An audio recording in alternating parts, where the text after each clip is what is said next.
इसमें सबसे पहले है simple rate tariff. Simple rate tariff क्या होता है? यह टैरिफ उपभोक्ताओं द्वारा उपयोग की गई कुल वैद्युत ऊर्जा पर आधारित है। इसमें प्रति इकाई वैद्युत ऊर्जा की कीमत निकालकर उपभोक्ता से उसके द्वारा उपयोग की गई विद्युत ऊर्जा का दाम वसूल किया जाता है।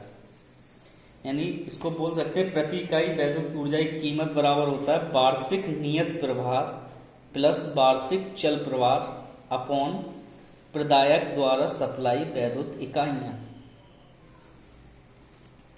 दूसरा है block rate tariff. Block rate tariff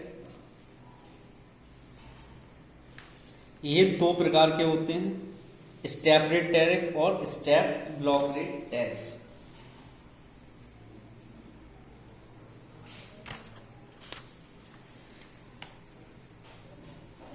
simple tariff जो होता है, सबसे पहले हम इसे पढ़ेंगे। सिंपल रेट टैरिफ जो अभी मैंने बताया, इसमें आगे इसको किस तरीके से मतलब डिफाइन किया गया है।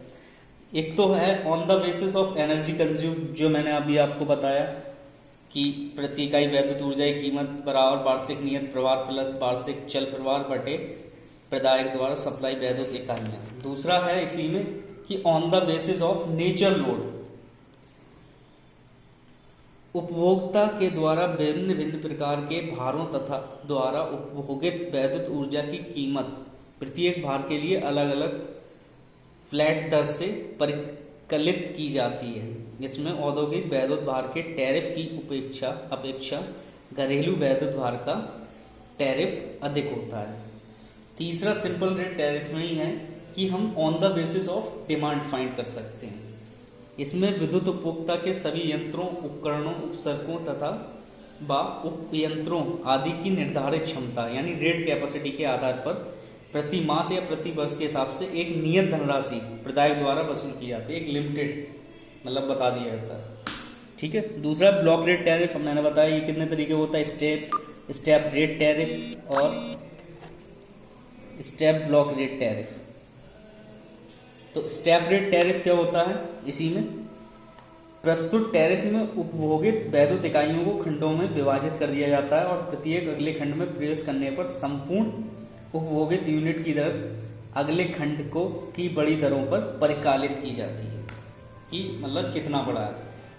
दूसरा इसी में है स्टेप ब्लॉक रेट टैरिफ। इस टैरिफ में उपभोक्ता द्वारा उपयोग की गई वैद्युत ऊर्जा की इकाइयों को पद दर टैरिफ की भांति खंडों में विभाजित कर दिया जाता है और प्रत्येक खंड की दर प्रति यूनिट परिवर्तित हो जाती है। इस विधि में प्रति खंड का वैद्युत मूल्य अलग अलग परिकलित करके उनका योग लिया जाता है।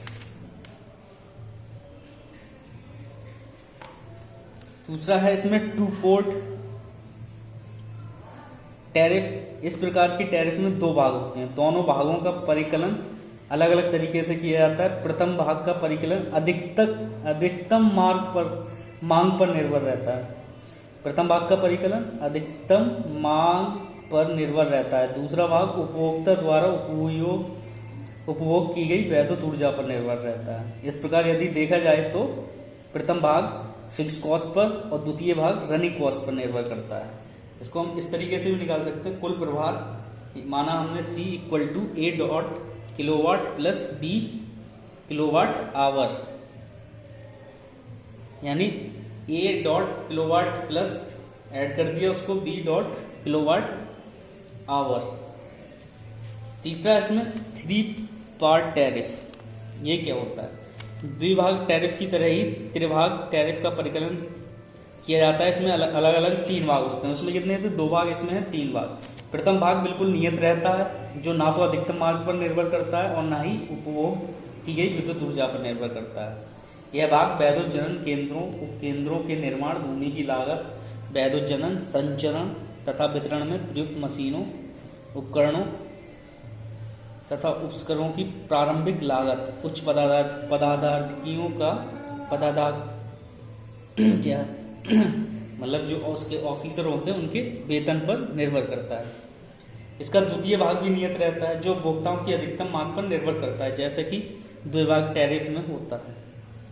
यह भाग कुल स्थिर लागत पर आने वाले ब्याज, समय के साथ साथ मूलधन में कटौती, बीमा कर तथा प्रबंधनकर्ता व दफ्तर के लिखकों का वेतन आदि।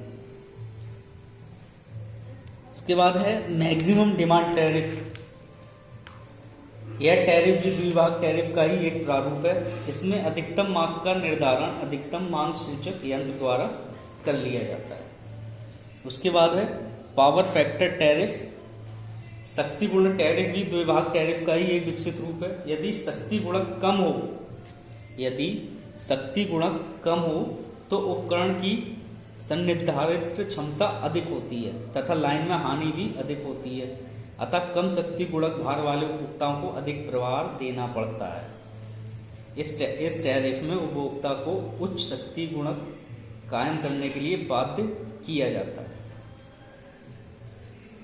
ये इसको भी कैटेगराइज कर दिया है मैक्सिमम डिमांड टैरिफ में, किलोवाट आवर एंड केवीएआरएस टैरिफ में, एवरेज पावर फैक्टर टैरिफ में या ऑफ पीक लोड टैरिफ। आगे है सीजनल टैरिफ। सीजनल टैरिफ में क्या होता है, जैसे कि सर्वविदित है कि वर्ष में अलग अलग ऋतुएं होती हैं, तो अलग अलग ऋतुओं में वैद्युत भार अलग अलग रहता है। किसी ऋतु में अधिक तो किसी ऋतु में कम रहता है। इस प्रकार ऋतु के अनुसार वैद्युत ऊर्जा की दर निर्धारित की जाती है, जिसमें ऋतु आधारित या सीजनल टैरिफ कहते हैं। लास्ट है मल्टी टैरिफ। विभिन्न प्रकार के टैरिफों में से दो या दो से अधिक टैरिफों को मिलाकर तैयार किया गया टैरिफ मल्टी टैरिफ कहलाता है, जिसे समय की मांग के अनुसार कभी भी अभिकल्पित किया जा सकता है। यानी कहने का मतलब ये combination of two different tariffs, उसे हम क्या बोलते हैं, मल्टी टैरिफ।